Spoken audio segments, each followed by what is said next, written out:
A blessed Sunday sa ating lahat. Magandang buhay. Good morning, good afternoon, good evening. Kung nasaan ka man ngayon. Hello, na-miss ko kayo. Welcome to our live. We do this every Sunday, 8 o'clock p.m. Philippine time. And you are welcome kung nasan ka man lupalop ng mundo. And kung sino man ang nag-imbita sa'yo dito or baka pinapanood mo yung live natin or baka replay, welcome na welcome ka dito. No, nakaka-bless din lalo na kung nakita mo lang to sa feed mo, sa timeline mo, sa story, 'di ba? Baka nasa algorithm mo na si Lord, come on. Pero ang pinaka nakaka-bless is yung may nag-send sa'yo ng link na to. O 'di ba? May nag-send, may nag-invite, may nagko-comment, tinatag ka dyan. O 'di ba? Sa ating comment section, come on. Yun talaga. Kaya God bless you do sa mga tao nagtatag din na nagsishare nitong live natin. So, good evening everyone. This is open for everyone. No specific religion, just pure relationship with God. And if you want to learn more or want to have a deeper relationship kay God, then you are very much welcome here. Tonight, napakaganda. Pag-uusapan natin ng isang reality na maraming tao ang nakakaranas. Crisis. Wow, grabe no? Crisis. Grabe, parang yan din yung topic namin kanina sa church, o 'di ba? Parang feeling mo not enough dahil sa mga crisis, 'di ba? Nagtataas ang gasolina, nagtataas ang kuryente, or maybe it's financial pressure, utang, uncertainty, 'di ba? Fear for the future. So sa story natin tonight, grabe, may isang babae na nasa ganitong sitwasyon, nasa crisis. And wala na siyang husband, pero may utang siya. And at kukunin na yung mga anak niya bilang collateral, no, pambayad. Walang backup plan, walang safety net. But instead of giving up, she turned to God. And doon nagbago yung story. Naku, na-excite na ba kayo? Diba? Come on. So before we go deeper, pause muna tayo. Kasi kahit sa moments na feeling mo nagigipit ka, God is still present. That's why, let's thank Him. Let's do our grateful Genesis. No? We always begin with our grateful Genesis or grateful beginning. No? Let's be grateful, not just today, not just this time, but always, every day. Di ba? Ano yung top 3? Comment mo dyan yung top 3 na ipinagpapasalamat mo for this week. Di ba? And syempre, isa sa mga pinagpapasalamat ko napakagandang linggo, nakaka-bless kasi ang daming ni-reveal ni Lord, especially kanina. Napakaganda ng message ng service, no? And praise God kasi it's May. Diba? It's first Sunday of May and another year for me. That's my birth month na. Praise God. Thank you Lord talaga sa panahon at sa taon. Diba? Praise God. Ibig sabihin may purpose pa tayo. No? At nabigyan na naman tayo ng panibagong taon. O, diba? And I'm thankful as well for technology. I'm thankful to God for this spiritual fellowship, the spiritual family, the community, no? And I really thank God for the accountability persons, no? Yung mga talagang one call away. Ayan, especially si Pastor Ralph, no? Na nandito lagi. Ayan. So, sige, let's pray. Lord, thank you because you are near even in our lowest moments. Thank you that even when we feel empty, you still see something in us. And tonight, teach us to turn to you fully. In Jesus' name we pray. Amen. Amen. Ayan. So, mamaya babasahin namin yung mga comment nyo dyan. At excited ako mabasa yung mga wins at mga grateful moments nyo, no? Because we'd love to pray for you and we will rejoice with you. Alright? So, di na natin para patagalin pa. Napakaganda ng kwento natin. Let's now receive the Word of God. Let's welcome Pastor Ralph Dulman. Magandang buhay po sa lahat. And I'm really happy to be with you. And also, thank God for safekeeping sa amin, no? Kahapon pa until today. yung heavy rain sa biyahe. So, praise God sa safekeeping. Madulas yung daan. May mga, minsan, mga hindi inasahan pero okay kami. And also, salamat din for providing our needs this week. And sa ministry talaga. Okay?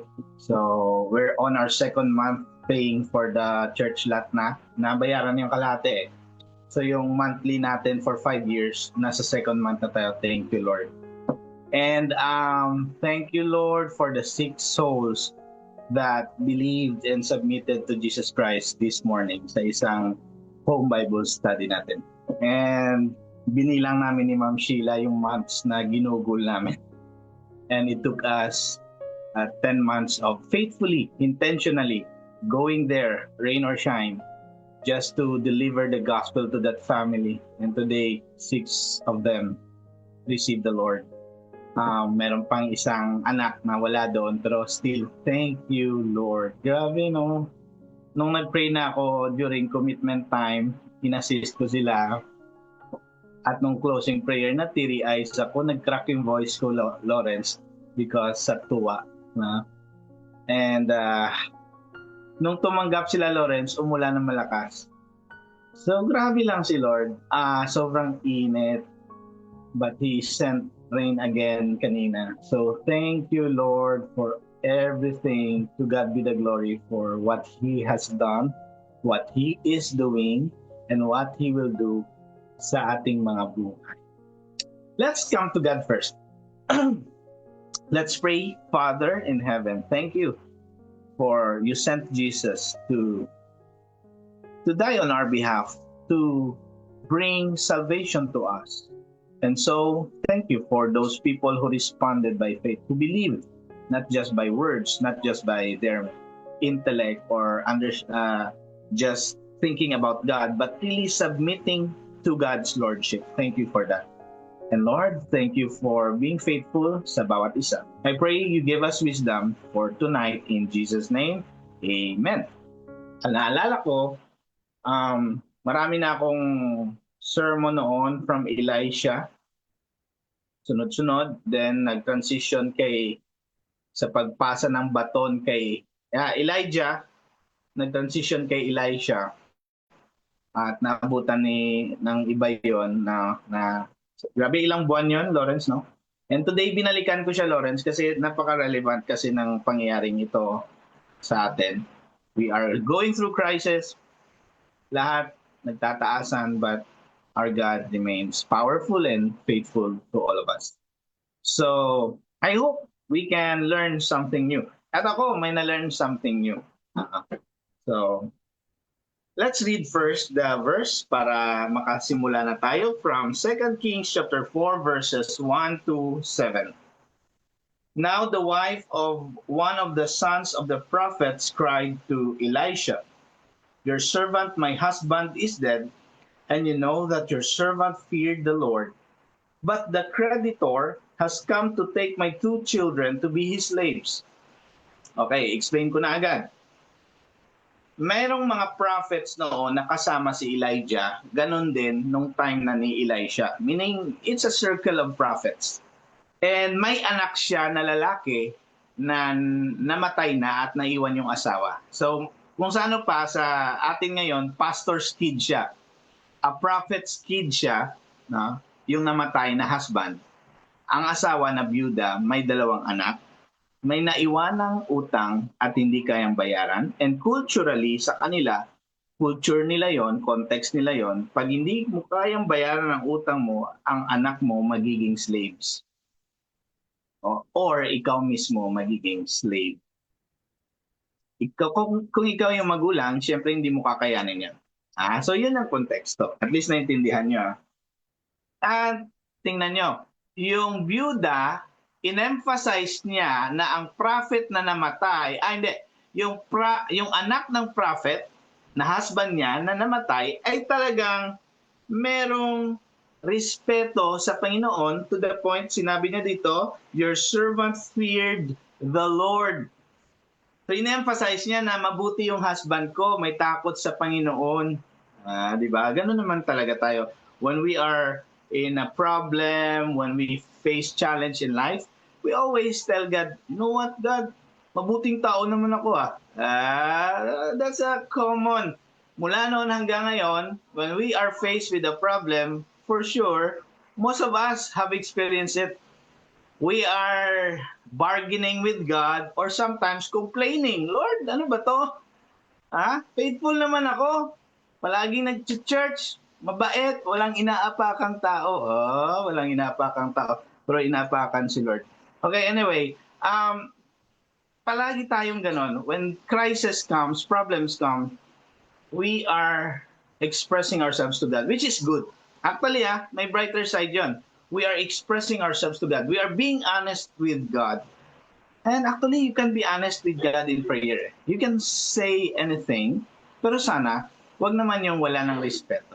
Itong babaeng to, may respeto. And even yung husband niya na namatay, sinasabihan niya, Elisha, alalahanin mo, my husband feared the Lord. May problema nga lang ako. Yung nagpautang sa amin, sinisingil na ako. And in their culture noon, ang widow, walang benefits, walang trabaho, nasa household lang usually ang widow. That's why helpless sila. So, buti sana kung namatay na husband sobrang yaman. So, marami siyang magiging collateral or properties or assets, di ba? Pero walang naiwan. Most of the prophets noon, hindi naman katulad ngayon. Di ba may mga pastor ngayon na tinatawag nila sarili nila prophets, which is actually theologically not sound. Kasi, yes, we pastors can function as prophet, pero wag mong sabihin, ikaw prophet ka. Wala nang ganun, wala nang bagong prophet. Pero yung function ng prophet, andyan pa. Nakita mo ba yan, Lawrence, minsan sa Africa, daming tinatawag sarili nila prophet. Tapos, usually, luxurious yung pamumuhay. Hindi yan ang konteksto ng mga prophet noon. Talagang most of them hirap. Okay? So, ganun. Ganun yung konteksto. Magkaiba yon. Ngayon, iba Iba yung ano. So, pagpatuloy natin sa verse 2. Tinanong siya ni Elisha, what shall I do for you? Or, in other words, how can I help you? Anong maitutulong ko sa'yo? Tapos, may follow-up question si Elisha na sobrang importante. Anong sinabi niya? Tell me, what have you in the house? Meaning, pinapa-assess ni Elisha sa kanya, inventory mo nga, ano yung assets mo? Ano ba meron ka? May properties ka ba? May assets ka ba sa bahay? Ang galing, no? From this, meron tayo actually truth na matututunan. Pero wait muna. Anong sagot ng widow, ng byuda? Your servant has nothing in the house except a jar of oil. Meaning, poor sila. Kasi ang meron lang siya, yung pangluto niya sa bread nila. Kasi yun yung staple food nila. Yung palay, i-grind ng milestone, ng bato, para maging flour, at yung oil na olive na nasa jar, yun yung staple food nila. Yun yung pang-mix. Yun yung pangluto. So, wala siyang properties, walang naiwang assets yung prophet, yung anak ng prophet na namatay. That's why, for sure, economically, nasa poverty talaga itong byuda na ito. Kasi culturally pa, wala ngang benefit, mga single mom, mga byuda, noong unang panahon. Hindi katulad ngayon, may akap na, may 4-piece pa, may tupad, may lahat na lang binibigay. At yung nagbabayad halos noon, syempre, yung mga taxpayers na katulad ninyo.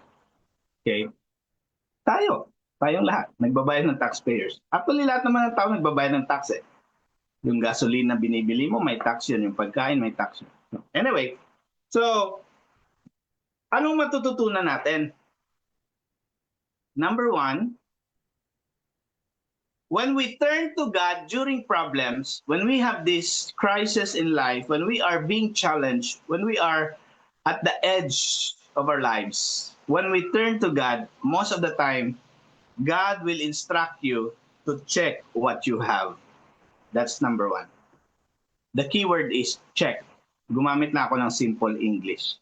Meaning, kung may problema tayo, self-evaluation muna. Anong meron tayo?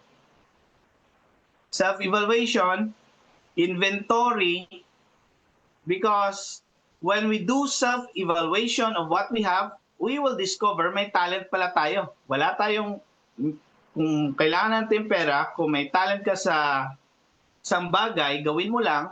Kung marunong ka maggupit or mag-manicure, pedicure, magbenta, magluto, gawin mo, gamitin mo. Because ganun pala yon. When we do self-inventory, we will see ano yung mga gagamitin ni Lord para magka-income tayo. So, pag may problem tayo, check what you have agad, yung papagawa ni Lord sa'yo. Ano bang meron ka? Naalala niyo si Moses? Ganun din naman yung sinabi sa kanya nung hinahabol na sila ng mga Egyptians, papatayin sila, hindi na sila maka-move forward kay merong Red Sea sa harap nila. Umiyak siya, sabi ni Lord, tama na yung iyak. Ano bang meron sa kamay mo? Sabi niya, staff, tungkod. O, yan, gamitin mo. Itaas mo. And the Lord divided the Red Sea. So, what do you have in your hands? Naalala niyo, nung I preach about feeding of 5,000, tinanong din ni Lord, para pakainin yung 5,000 na kalalakihan, anong tanong niya kay Philip? Anong tanong niya sa disciples? How much do you have? So, na-realize ng mga disciples, nung nag-evaluation, nag-inventory sila, na-realize nila na meron palang 5 tinapay, 2 isda. And that was when Jesus Christ gave thanks to the Father and multiplied the 5 loaves and 2 fish. Always evaluation agad pag may problema. Ang problema sa atin, pag meron ng challenge sa buhay or financial crisis, anong usual na ginagawa agad? Uutang ba ako? Hindi. Kanino ako uutang? Hindi tayo muna nag-evaluate kung anong meron tayo. Ha? Hindi tayo baka meron pa namang magawa. Meron pang talent ikaw na binigay ni Lord na pwede mo palang magamit. No? Or may asset ka dyan na pwede mo namang isanla muna or ibenta muna. Diba? So, ganon. Evaluate. Because the more we do self-inventory, hindi lang to inventory ng meron ka, ha? Pwede ring check what you have or check your spending. Kasi pwedeng, ito lang yung income mo, pero yung spending mo ganito. So kahit anong evaluation mo dyan, lalabas at lalabas ang katotohanan na mali yung paggamit mo ng resources na binigay ni Lord. So, check what you have. That's number 1. Number 2, then Elisha said, go outside, borrow vessels from all your neighbors, empty vessels and not too few. Meaning, sinabihan ni Elisha, ang widow, puntahan mo lahat ng neighbors mo, manghiram ka ng jars, damihan mo, wag konti ha, damihan mo. Lahat ng olive oil jars nila, kasi olive oil usually yung oil nila noon or ano pa bang other oils nila noon. Meron bang oil na galing sa fig? Meron ba yon? Pero usually olive talaga, no? Manghiram ka ng mga jars nila at damihan mo. Now, here we can say that ginagamit ngayon, nililid ni God ang widow through Elisha na gamitin mo yung community mo. And that's truth number 2. Connect to your God-given community. So anong ginawa ng babae? Then, go inside and shut the door behind yourself and your sons and pour into all these vessels. And when one is full, set aside. So, ang instruction ni Elijah, manghiram ka ng jars, and after mong manghiram ng jars, punuin mo lahat ng nahiram mong jars. Ang tanong ko, makakahiram ba siya kung ang relasyon niya sa mga neighbors niya hindi maganda? Makakahiram ba siya kung yung attitude niya ang pangit? Anong tawag doon? Yung hindi ka friendly, palaaway ka. So, makakahiram ka ba? Meaning, in times of crisis, the Lord usually will use your community, your circles, to for your problem to be solved. Gagamitin niya yung mga tao sa paligid mo rin. That's why very important ang community support. No? Because ito yung number 2, connect to your God-given community because God extends and manifests His provisions and miracles through communities. Wala nang iba. Most of the time, the Lord will use your community. So be careful sino yung circles mo. Be careful paano ka mag-deal or makihalubilo sa community mo. Because the widow benefited through community support, and the widow experienced the restoration of her life through na-restore siya because nabayaran niya later ang kanyang utang. So merong restoration through community. And also merong multiplication of her resources through community. Ang galing, no? Ganon si Lord. Ganon si Lord. So we experience also, until today, we will experience also the depth of God's grace, the depth of God's miracles in our relationships with others. Alam mo, kung hindi maganda ang relasyon mo at hindi malalim ang relasyon mo sa kay Lord at sa tao, wala ka ring mapapala. Alam mo ba? Akala mo ba? Lawrence, tutulungan ba kita or tutulungan mo rin ba ako pag may need ako kung di tayo magkakilala? Laliman natin. I mean, we have God. Kamusta? Malalim na ba? And we have our community. Kamusta din? Or baka plastikan pa rin. May community ka nga, plastikan naman. Nag-church ka nga, uwi ka naman agad. Walang fellowship, walang discipleship, walang one-to-one.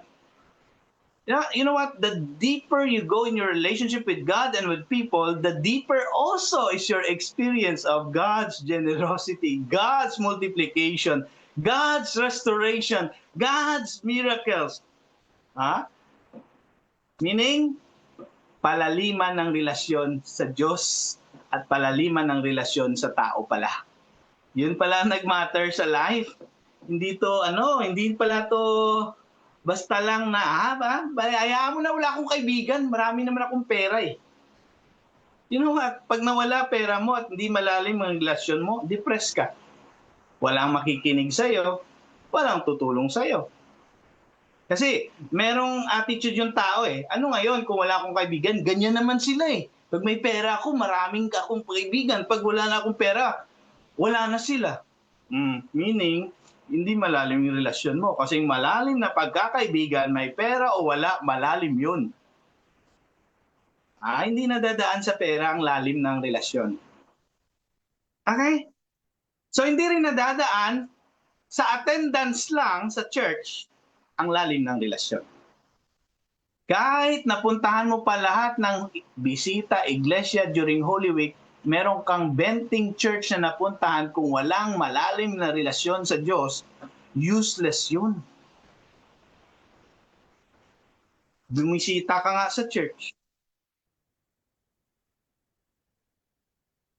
May relasyon ka ba sa Kanya? Parang ganito lang, Lorenzo. Bumisita ako sa bahay mo. Wala naman tayong connection. Ano ngayon? Diba? Ano ngayon kung binisita kita sa bahay mo, Lawrence, kung hindi naman tayo malalim ang relasyon natin? Di ba napaka-useless? Akala ng iba kasi pag nakabisita iglesia, ayos na. I'm just telling you from the Word of God. Relationship that is deeper, that grows deeper, is a person who has an intimacy with the Lord Jesus Christ, communing daily with the Lord Jesus Christ through prayer and through the Bible meditation. And also through fellowship. Okay? So, community. Check what you have. Connect to your God-given community because miracles and healing happens in the community. The more you isolate yourself, walang ganun. Okay? Although God can make a miracle, pero hindi good yung isolation. Third, so, nung nag-explain na, nag-instruct na si Elisha So she went sa verse 5 from him and shut the door behind herself and her sons, dalawa yung sons niya, and she poured, they brought the vessels to her. So, yung mga dinalang vessels sa kanya, pinuno niya ng pinuno. Ang amazing thing dito, saan galing ang oil? Di ba isa na lang yung jar niya? For sure, konti na rin yung oil niya. Pero nung sinalin niya na ng sinalin sa mga hiniram na jars, ay talaga naman, wala nang tigil ang pagbuhos ng oil. This is a miracle. Tapos, when the vessels were full, sa verse 6, puno na lahat, sabi niya sa isang anak niya, bring me another vessel. Dala mo pa ako ng isa pang jar. And the son said to her, there is not another. Wala na pong jar. Then the oil stopped. Listen to that phrase. The oil stopped. Na tumigil na yung buhos ng oil nung napuno niya na lahat ng jars. So imagine niyo kung may neighbor siyang 50, 50, edi yung jar niya 50 rin. Lahat yun napuno. Tumigil lang ang oil dahil wala nang mapaglagyan. Meaning, when it comes to God's unlimited grace, unlimited resources, unlimited mercy, unlimited miracles, walang hinto ang buhos ng blessing ni Lord. That's why pag may problema ka, wag mong sabihin, kaya ni Lord i-provide need ko. Walang problema sa part ni Lord. Ang nagmatter lang to, may lagayan ka pa ba? Walang problema ang provision because the Lord will provide. Ang problema, may lalagyan pa ba? Wala na eh. Meaning, nakita na rin ni Lord na tama na yan. Lahat na ng jars na hiniram mo, puno na. Nakita nyo, the Lord's provision is unlimited. But we that receives the blessing is limited. Kaya hindi rin pwedeng sobra-sobra. Kung ano lang yung need mo, yun lang yung pupunuin ni Lord. Huwag ka na kasing umasa. So Lord, ito pa. No, puno na eh. If you are kulang ka sa marriage, sa parenting, pupunuin ni Lord yun. Kung kulang ka sa spiritual growth, pupunuin ni Lord yun. Kung kulang ka sa Word of God, pupunuin ni Lord yun. Kung kulang ka sa righteousness, pupunuin ni Lord yun. Kung kulang ka sa relation, sa faith mo sa Panginoon, pupunuin din ni Lord yun. Pero pag okay na, wala na, stop na. Kasi ayaw ni Lord, sinasayang ang blessing. So, steward what you already have. Huwag maging gahama na kulang pa to. Hindi mo nga maingatan yung konti na meron ka. Hingi ka pa ng marami. And ito pa, napansin ko. Ang ganda ng business strategy ni God dito. Kasi, basahin mo. Noong napuno na lahat, sa verse 7, she came and told Elisha, the man of God, sabi niya, so nung sinabihan niya na, ang reply ni Elisha sa kanya, sa verse 7, go, sell the oil, and pay your utang. And you and your sons can live on the rest of the profit. Okay, enough na ito pambayad utang. Yung sobra, para na ito sa needs nyo ng dalawa mong anak. Nakita nyo ang business strategy ni Lord dito? Nagsimula siya sa customer. Hindi siya nagsimula sa product. Parang si Steve Jobs, Lawrence. Sabi niya, kahit mag-imbento ako ng magandang iPad, kung wala pa naman akong customer, mahirap i-sell. Pero if you start with a customer, atras ka papunta sa design ng product, sa design na gusto mong iPad, mas maraming bibili. From customer to your product. From the need to your product. Hindi pwedeng product, hanapan mo customer. Tingnan mo si God. Lahat ng hiniraman niyang neighbors, yun yung customer. Tayo minsan, hanap product, tapos doon pa lang hahanap ng customer. No! Simula ka sa customer para may pagbabagsakan ka ng product. Ganon din actually sa gospel sharing. Go to where the people are and listen to their needs. And when you have that wisdom from the Lord, and you already understand, ang need niya pala sa marriage, ang need niya pala sa parenting, ang need niya pala yung self-esteem niya ang baba, ang need niya pala is yung pride niya dapat medyo maging humble siya. So, when you listen to people, you will know their need. And there where you will go in bringing the gospel, the good news. Ang iba, kaya nahihirapan mag-share ng gospel kasi nagsimula sila sa pagmaster ng material on how to share the gospel. Wala naman silang relasyon sa ibang tao. Wala naman silang community na pag-sharean. Wala naman silang deeper relationship with people around them. Or kung wala pa silang relationship sa tao, hindi sila intentional in connecting to new relationships. So, marami akong kilala, expert sa gospel sharing, pero hirap na hirap ang utak nila sa pag-iisip, saan ko kaya i-share ang gospel? Sino kaya ma-sharean ko? You know what? Pray. Pray. Ask the Lord. Ask. Sino bang mga taong meron ka? Okay, that's number one. Check what you have. Sino bang mga taong meron ka? Sino bang community mo? And there you bring the gospel. So, dito, may instruction si Elisha, napaka-simple lang. Manghiram, pag may nahiram ka na, buhos lang ng buhos, tapos sell mo na, and ang profit, bayad utang, gamitin mo. Now, go to the third truth na tayo, last truth. Kanina, check what you have, connect with your God-given community. Last, create wealth according to God's instruction. Create wealth according to God's instruction. Kasi maraming tao, they create wealth using illegal ways, pandaraya, panlilinlang, dishonest, evading tax. So, mali yun. Ito yung tingnan nyo. Bago to sa akin, Lawrence. For sure sa'yo, hindi na. Kasi expert na kayo sa business. Sa akin, bago to, Lawrence. Na-bless ako. Create wealth according to God's instruction. Ano ba instruction ni God? Kung iisa-isahin mo yung binasa natin from verse 1 hanggang 7, number 1, instruction ni God, check inventory. Check your assets. Check what you have. Check your talents. Check. Puro letter C. Number 2, coordinate. Sino bang neighbors mo? Hiraman mo lahat. Coordinate. Utusan mo yung dalawang anak mo. Then, collect. Lahat. Wag konti. Sabi nila siya, lahat ng mahiram mo, wag ka na hiram lahat. So check, coordinate, collect, then calculate. Ilan ang para sa utang? Ilan ang para sa inyo? And also, part sa calculate is also yung categorize. Ito, bayad utang.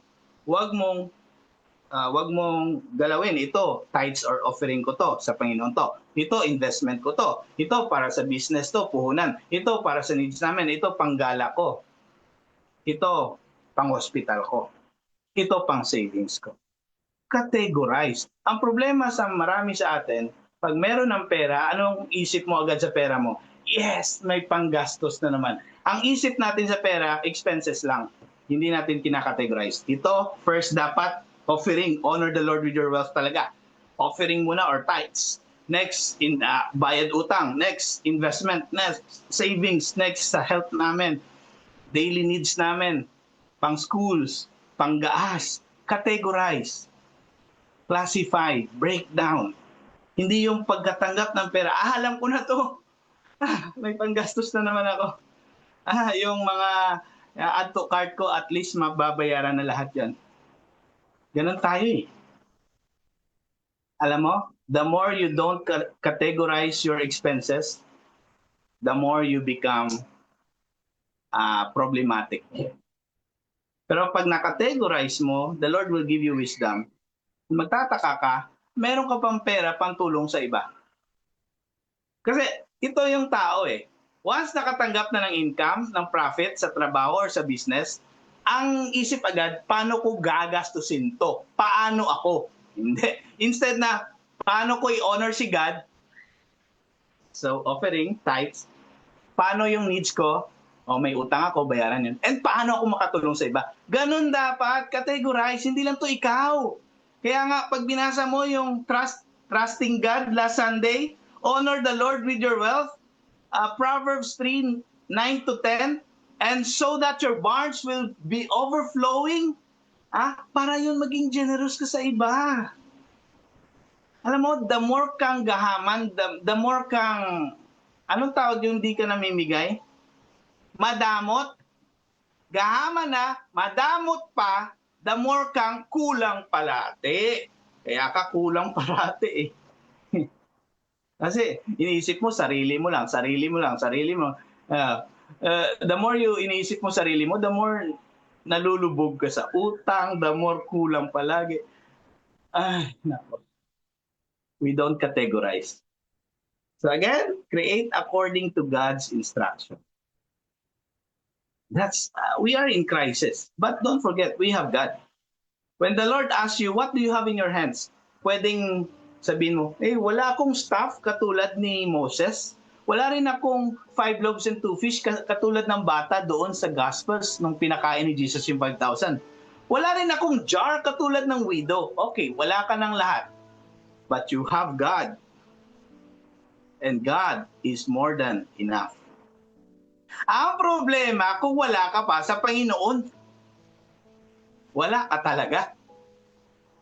Ang ganda ng mga anak ng Diyos, no? Kasi kung wala man tayo staff, wala man tayong jar of oil, we still have God. And God is enough. God is more than enough that He can bless you and use you to be generous for the needs of others. And even support a ministry that God is leading you to support. So, when you have income, don't just say, paano ko to gagastusin? Hindi. How can I honor God with my wealth? Because it is God who gave me wisdom on how to create wealth, how to have this income. So, how can I honor you, Lord? So, give to God what is due to God. Bahala ka kung ilang % bigay mo. Give cheerfully. And I tell you, nung college ako, Lawrence, every time na hindi ako mag-tithes or mag-offering, Lawrence, kulang, hindi pa tapos ang week ko. But the more I give my tithes faithfully, kasi sumasama ako sa daddy ko, sa pastor na tatay ko, sa maliit na church, I give kung ano yung, kung baon ko, 500 lang a week. Hindi naman magastos dito sa probinsya. So may 50 dapat, di ba? So when I give that faithfully, Lawrence, sobra pa after the week. Hindi ko ma-explain yon. Pero until now, I'm amazed when you just give God what is due to God and even spend according to your income, generous in the kingdom agenda of God, generous in supporting ministries that spread the gospel and feed the flock of Jesus. You'll just be amazed on how the Lord will also multiply what you have. Remember, yung bata, kung hindi niya binigay ang 5 tinapay at 2 isda, sa tingin nyo, dumami yon? Hindi. Because kung ano lang yung binibigay natin actually sa Panginoon, yun lang yung magmumultiply sa kamay ng Panginoon. Again, check what you have, connect to your God-given community, pagtibayin mo, pagyamanin mo ang relasyon mo sa iba by the help of God, and create wealth according to God's instruction. Marami siyang instruction. Tumawag sa Kanya, yun ang una. Turn to Him. Then He will tell you, check what you have, coordinate, collect, calculate, categorize, or classify, break down everything. And I will end with this testimony of Ma'am Sheila's mother, my mother-in-law. Lahat ng gagastusan nila naka-envelope. Tithes, unang-unang envelope. Next, syempre, meron silang needs. May babayarang utang, may savings, may para sa pag magkasakit yung mga anak. Naka-envelope. Ang galing ng mother ni Ma'am Sheila. And I appreciate that kind of modeling sa kay Ma'am Sheila. So praise the Lord.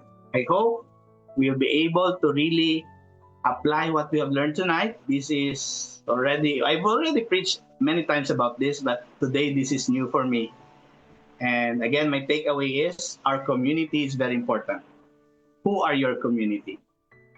Kanino ka nakiki-join?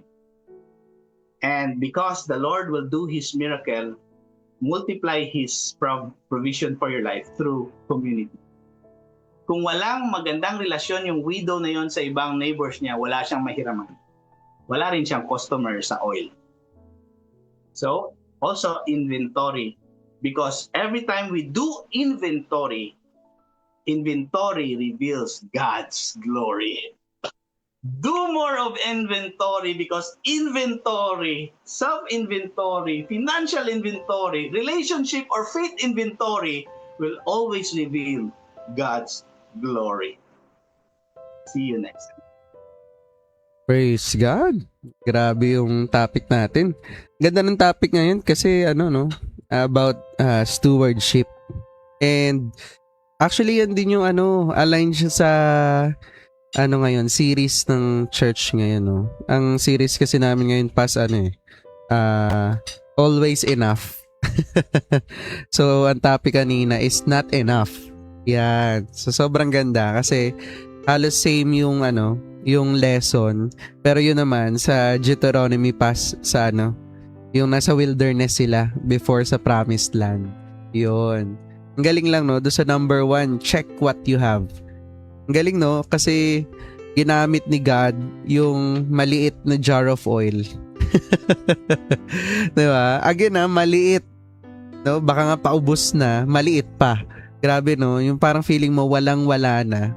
Pero grabe, no? Nung si God ang nag-miracle, hindi na uubos. No? Tuloy-tuloy, apaw-apaw, no? So, ang ganda kasi the miracle did not start from nothing. It started from something. And that something is maliit na paubos na. Ang galing, no? Marami kasing tao nakafocus sa kulang eh. And that's the reality. Ang galing nga, kanina, si tinuro din sa amin, no? Satan wants us to focus in lack and not to trust God. Gawain niya talaga yun. Kapag lagi ka nakatingin sa kulang, parang feeling mo lagi ka nalang dehado, parang feeling mo ikaw nalang lagi lugi, parang feeling mo ikaw yung biktima, feeling mo parang aping-api ka na. Si Satan yun. Devil lang nagpapasok sa'yo nun. Kaya nga yung kinikwento din kanina, di ba, nung nagfa-fasting din si Jesus, di ba, for 40 days, 40 nights. Yung gutom na si Jesus, di ba, tinempt din siya ni Satan, di ba? Minak siya eh. Sabi niya, eto na.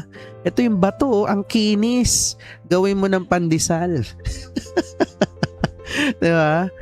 Para makakain ka na. Diba? Pero, Jesus trusted God. And going back naman, sa context naman ng Israelites, diba? Kung bakit pagkatapos hatiin ni Moses yung Red Sea, diba? Nakatawid na sila. It will only take 11 days just to get to the promised land. Pero inabot sila ng 40 years. Bakit daw? Kasi nga, anong ginawa ng Israelites? Anong pinagkaiba ng Israelites sa ginawa ni Jesus? Kasi Jesus, he trusted God. Yung Israelites, they grumbled. Diba? Panay reklamo. Buti pa sa Egypt, hindi kami nagugutom ng ganito. Buti sa ganyan-ganyan. Laging gano'n. Diba? Nakafocus sila sa wala. Diba? Kasi sa wilderness nasa kawalan, diba? Walang tubig, walang kakainin. Pero God provided mana. 'Di ba? Ang ganda din nun kasi nag-provide siya ng mana every day. Ano lang ang instruction ni Lord? Kumuha ka lang ng sapat for this day. For today. Kaso, ayan na naman.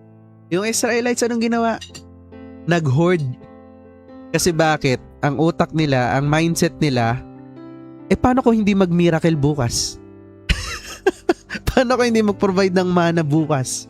'Di ba? Ayun na naman. 'Di ba? Kaya umabot ng 40 years para matutunan nila 'yon. Ang galing nga ang ganda noon na ngayon ko lang din talaga siya na absorb na para pala kapag nandoon ka na sa promised land, bawat kain mo, kahit leksyon pa yung handa doon, bawat kagat at subo mo, nakadepende ka kay God. Para kahit komportable ka na, kahit masarap na yung kinakain mo, nakadepende ka pa rin kay God. Kasi yun ang nangyayari, 'di ba? Kapag komportable na, nalilimutan si God. 'Di ba? So, grabe, ang galing, no? Na, again, maraming tao nakafocus sa kulang. Kulang sa pera, kulang sa opportunity, kulang sa connection. Pero hindi na nila nakikita kung anong meron sila. Ang galing, no? Check yourself, di ba? Ang ganda nung truth kanina, no? Check what you have. No? Anong skill pa ba meron ka? Di ba, may time ka ba? Di ba, mas dumami yung time mo kasi wala kang work. Di ba? Check your network. Di ba? Check your community, your friends, and check your opportunity. Ano na ba yung meron ka? Di ba? And talagang yun talaga, no? Breakthrough starts with stewardship. Kung sa business nga, lagi namin tinuturo pa, maximize mo lahat. Pero dito sa part na to, hindi mo na ma-maximize yung blessing. Grabe, may ganun pala, no? Hindi mo na ma-maximize ang blessing kung hindi mo na-appreciate kung ano yung meron ka ngayon. Diba? Kaya, ang ganda pwedeng pala isipan natin ngayon na self-reflection is what is already in your hand na na-overlook more na take for granted mo. Diba? Kasi again, ano yung turo kanina? God or this miracle started from something. And God often starts with what you already have. Come on. Diba? Ang ganda nun. Then yung number 2, tama talaga eh. Diba? Connect to your God-given community. Tama eh. Kung inaway niya yung neighbors niya, wala. Wala ka matatakbuhan. Diba? So yung miracle pala, it started from something and it requires other people. Wow. Wow. Grabe, no? Hindi ka kasi ginawa ni God para mag-isa. That's the truth. Diba? Hindi ka ginawa para mag-isa. Yun ang sinasabi ng pride. Kaya ko to mag-isa. Diba? Pero ang sinasabi ng wisdom, kailangan ko ng mga tamang tao. Ganun din, actually ganun din sa business, no? Kailangan mo talaga ng mga tamang tao na makakasama. Diba? Kumbaga, yung network, it multiplies opportunities. Growth is faster when you are connected. Yun talaga. Yun talaga. Kaya pag isolated ka, no, isolation, it limits potential eh. Lagi kang hindi updated. Lagi kang hindi pumapasok ng Zoom. Lagi kang hindi sumasama sa alam mo yun? Parang ano, okay naman, nanonood ka sa live. Iba yung nandito sa loob ng Zoom. Diba? Iba yung nanonood ka mag-isa. Kasi parang ano lang yan, nanonood ka ng online service. O, umamin ka. Nanonood ka online service, diba? Naka-live yung church. Pero kung ano-ano ginagawa mo. Multitasking ka, di ba? Naka-loudspeaker yung yung live. Pero hindi ka naka-focus. Di ba? Kung ano-ano ginagawa. Pero iba yung nando ka sa church mismo. Tama? Di ba? So, are you connected to the right people or are you isolating yourself? Kasi yung break... Meron akong truth to life story. Yan. Okay. Meron kaming kids ministry this coming end of May. Tawag doon, Vacation Bible School for kids. Okay, Lawrence. Summer, syempre uninterrupted si Ma'am Sheila as public school teacher. So we went to a rest house sa mountain na biggest chicken hotel, di ba? Meron dyan sa Negros. Hotel na chicken. Malapit doon ang rest house ng elder ng kilala kong elders sa Bacolod City Alliance Church. So I'm connected to them, hindi dahil I'm paid as a pastor of Bacolod. No, I'm just connecting with them. And alam mo ng story, para lang mabigyan din ako ng krasam or yung tawag doon yung license to officiate wedding. Diba? Noong nakarang araw, nagkasal na naman ako. Anyway, after naming mag-rest doon sa rest house overlooking, makita mo yung Bacolod City sa ilalim. Pag-uwi, sabi ng may-ari ng rest house, Pastor, need you ba ang TV? Dalhin mo na. 65 inches na TV para sa church. Okay, so ready na for PBS, Vacation Bible School ng kids. Now, nag-rest kami ulit. Niyaya ko ulit ng pastor na isa sa River. First time ng 3 kids ko mag-River. And habang nag-usap kami ng fellow pastor ko naman, sabi niya, kailan yung VBS nyo? Kids? Sa end of May, ako yung first day magpapakain. Okay, so another blessing because of connection. Third, may kinasal ako. Nakita kami ng co-pastor ko na isa pa. Sabi ng asawa niya, may tarpaulin na kayo sa BBS nyo? Kasi isa lang yung theme namin sa mga churches dito. Ano nangyari? Huwag na kayo magpa-tarpaulin na may dalawa kami doon para sa BBS. So nakita niyo, the Lord used our connection and community.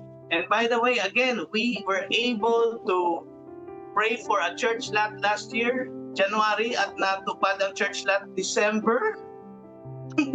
Because of community pa rin. Why isolate yourself? The Lord has given you a community. And again, sabi ko pala kay Lawrence, part kayo sa Share Christ community na buo ito, ginamit kayo. Praise God. Community. Marami pa, yun lang muna. Grabe, no? Talagang pinrovide ni Lord, no? Actually, talagang si Paz, ever since, talagang grabe si Lord sa buhay ni Paz. No, ang dami ko na ring na-witness, narinig, na miracle sa buhay niya, no? Talagang, yung paglipat pa nga lang nila sa Bacolod, grabe, ni. Talagang grabe, no? Anyway, going back, no? So, talagang community, no? Yung breakthrough, connected yan. No, again, yung miracle, it will start from something, but it will require other people as well. Diba? And lastly, create wealth according to God's instruction. Ang ganda nun Ang ganda nun shinare ni Paz, no? Yung check, coordinate, collect, categorize. Sobrang ganda nun. No? Kumbaga, may binigay na instruction si Lord through Elisha, diba? Nag-obey yung widow, then tuloy-tuloy yung flow, no? Pero sabi niya, sige, sell the oil. Bayaran mo yung mga utang mo. Then yung the rest, nako, mabubuhay na kayo dun. Diba? So, blessing flows kapag nag-obey. There's still obedience. Kailangan pa rin pala yung obedience. Akala ko, basta madami kang kakilala. Hindi, kailangan pa rin mag-obey. Diba? Kasi some people, they pray for provision, but they ignore instruction. Yun talaga. 'Di ba? Ang galing nga, tinuro din sa amin kanina, Provision without formation is dangerous.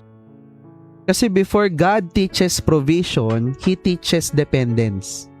Galing, Ang galing. Tsaka, ang ganda rin, sabi din doon kanina, provision doesn't always look like abundance. It can be sustenance. No, yung parang feeling mo kasi, ang dami, apaw-apaw. Hindi. Pero nung makita mo lang yung sarili mo, tama parang we're going back to truth number 1, check what you have.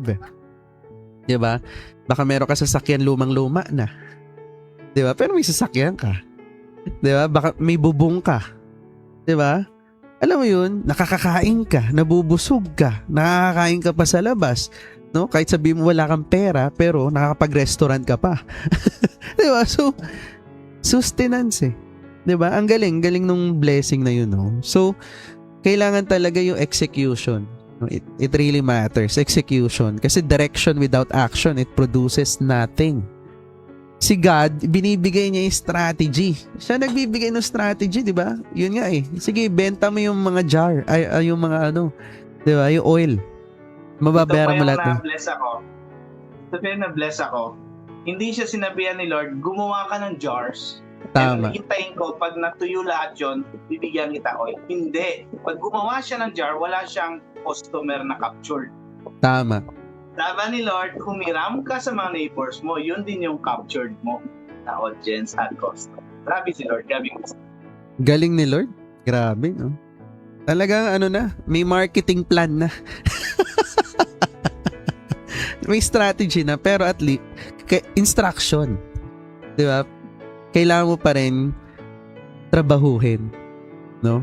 The Bible, tama talaga, 'di ba? So, ano yung instruction ni God sa iyo ngayon na dinidelay mo, 'di ba? Yun ang tanong, ano ba yung instruction ni God na dinidelay mo pa rin?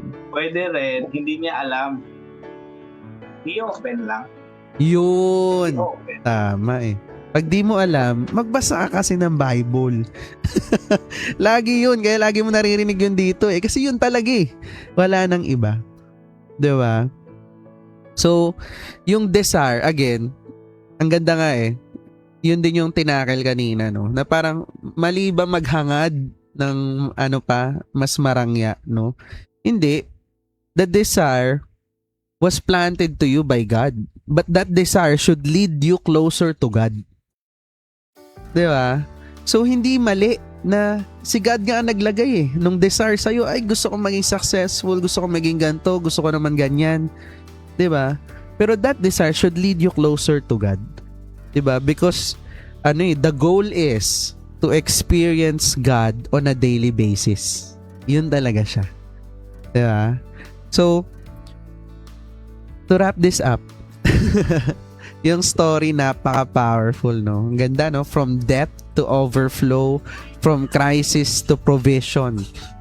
But it all started when one direction or one decision. She turned to God. Yun lang naman yun eh. Babalik ka lang din sa umpisa eh. Diba? Ano ba yung ginawa niya? Nung panahon na nasa crisis, ang pinakauna niyang response, she turned to God. Come on. Diba? So maybe tonight, you feel like that widow. Pagod ka na, worried ka na, hindi mo na alam kung ano na ba yung gagawin mo, ano na bang next mong move. But the same God who provided for her is still the same God today. Hindi ka niya iiwan sa sitwasyon mo. So if you're that person and you want to turn to Him, you need to turn to Him. You can start right now by having that decision or having that personal relationship deep in your heart, deep in your mind. Mag-decide ka talaga na gusto mo na this time kilalanin si Lord, to have that personal relationship with Him. So if you're that person, you're gonna do this for the very first time and you want to accept Him, I can lead you into prayer. No, so if you're that person, you can comment down there Jesus, diba? And you can raise your hand, you can close your eyes, no? There's nothing special about raising your hands. It's an act of humility, no? So again, if you're that person, just type there Jesus and we'd love to reach you. No? So just pray this prayer with me, repeat after me. Lord Jesus, pagod na ako. Pagod na ako sa sarili kong paraan. Kailangan kita. Inaamin ko ang aking mga kasalanan. Tinatanggap kita bilang Panginoon at tagapagligtas. And simula ngayon, ikaw na ang susundin ko. Sa iyo na ako lagi lalapit. Gabayan mo ako at tulungan mo ako. In Jesus' name we pray. Amen. Amen. So if you prayed that prayer tonight, message mo lang kami, or kung nag-comment ka dyan, we'd reach out to you because we want to guide you step by step. No? That's the first step. Congratulations in your walk with God. Praise God. Yan. Pastor Ralph. Yes, thank you so much. No, again, I'm really, my heart is full with Ma'am Sheila. Pumunta kami. Again, tuwang-tuwa kami. Grabe, hindi mo ma-explain. Alam mo yan, Lord. So, alam nyo yan. When someone submits their lives to Jesus Christ, tapos isang pamilya pa, kulang na lang yung isa, hindi lang nakati. Alam mo yun, grabe si Lord mag-harvest, no? Puntahan mo lang talaga kahit masamang panahon, masama, kiramdam mo, just go. Grabe yung joy sa heart namin. Grabe, 6 souls, 6 na individuals believe in Jesus Christ. Now, please pray for me. Tuesday, I'll be speaking sa youth. Hundreds na ngayon. I'll be speaking. Also, I'll be speaking na naman sa May 17 sa another church Thanksgiving. Please pray for me sa mga schedules ko of preaching the Word of God. So, let's pray. Father in heaven, thank you so much for the message. Thank you for the really struck us, lightened us, impacted our life. Because this truth is not just an idea. This truth is Jesus Christ Himself transforming our lives changing our attitudes to be more Christ-like. Thank you, God, for the truth set us free from all lies and ungodly strategy in parenting, ungodly strategy in our finances. Lord, thank you for your guidance through your Bible, through the scriptures, through your word. And Lord, thank you for the Holy Spirit that always guide us, that always lead us every day, empowering us to follow you. We can never follow you. We can never obey you. We can never share the gospel apart from the power of the Holy Spirit. Lord, thank you. Thank you for your presence in us and for the power at work within us. Now, I declare the benediction, the blessing. May God the Father shine His face upon you, bless you in your coming in your coming out, wherever you are going, whatever you're doing. I pray that you glorify God in your life, marriage, business, your family, your career, in your plans, your wealth. Glorify God. And may the grace of Jesus Christ always embrace you and be manifested in your life, in every area of life, feeling you like that oil being poured out of the jar.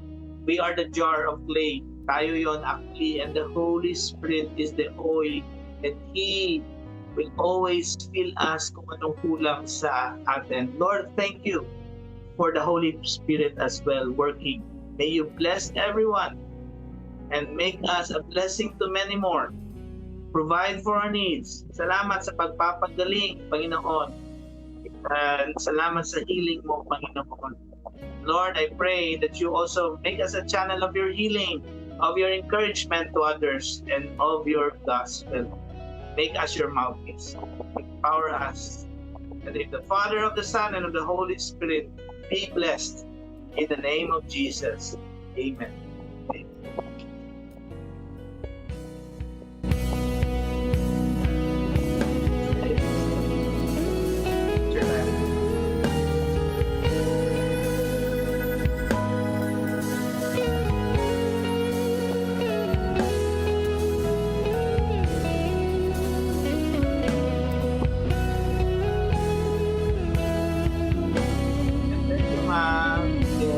Thank you, Pastor GL. Lawrence.